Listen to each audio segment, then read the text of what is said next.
Sociologists tell us that among the traumas in life, job loss ranks up there with divorce and death in terms of the trauma it can cause in an individual and familial life. So we want to be sensitive to that fact. What we hope to do tonight is not offer tips on career counseling or job networking. What we hope to do, rather, is to help you, and where you're at, and you'll all be at different places in this, but to help you perhaps to shift your perspective a little bit about where you're at, who you are, and how you go forward from here. We're very fortunate tonight to be joined by two wonderful panelists. Christine Heslin Powers is a 1990 graduate of the University of Notre Dame, where she majored in English. She also, as a hobby and also professionally, is a soprano in opera and classical music. She, with her husband, are co-owners of a construction company in upstate New York in Albany, and we're very, very interested to hear her story tonight. Also joining us is Jim Davis, the O'Shaughnessy Chair of Family Entrepreneurship at the University of Notre Dame, Family Enterprises. He was the founder of the Gigot Center for Entrepreneurial Studies, thank you, here in the Mendoza College of Business. He's a very well-regarded member of the faculty, and he served as a consultant worldwide in business affairs. So I'd like to welcome them both. And I'd like to begin this evening, actually, by asking you, Christine, to share your story. It's quite powerful. Okay. I think the best way to try to encapsulate it is just to say that I had a job I loved. I worked very hard at it, 60 hours a week. I did crisis communications. I was on call frequently. I raised $1 million. I was very successful. The challenge was that my home life was not as successful. And the stress of maintaining that level of a career was very difficult for me. So as time went by, my home life deteriorated. And while the story I'm going to share with you is a little different in the sense that my journey involves leaving a job, the trauma and the process was the same. So I came to a place last spring where things were falling apart.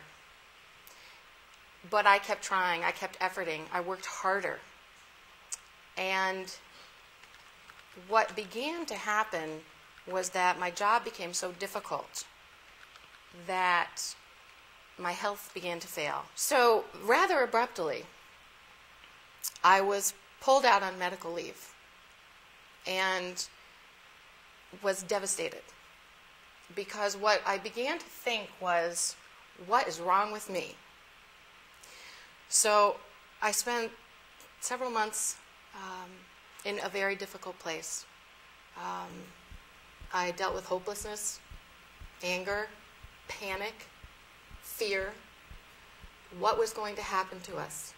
What was going to happen to me? I would liken it to a dark night of the soul. I think that's fair to say. I got to a place where I had a choice. I could let it go, or I could let it go to God. I'm fortunate I have a very supportive, loving husband. We came to the conclusion that the worst thing could happen would be those economic things would be stripped away from our lives. And we decided that that was okay. Because I had come so close to losing myself that none of those things would have mattered. Once that moment occurred, there was a tremendous freedom that opened for us because I had other opportunities. I could think once again about the things I loved to do that might not make as much money or any money because we were willing to take that risk, to strip down everything in our lives to get to core principles of family, health, happiness, growth. I came into alignment with what I think God has planned for me. I'm singing.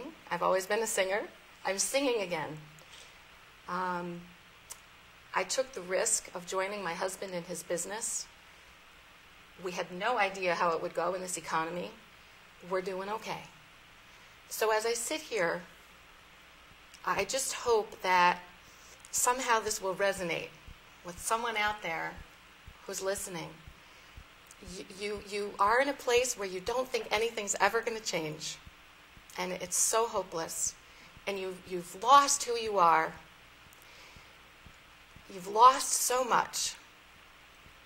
But if you can find a way to give it over, you will find that it may be one of the best opportunities of your life.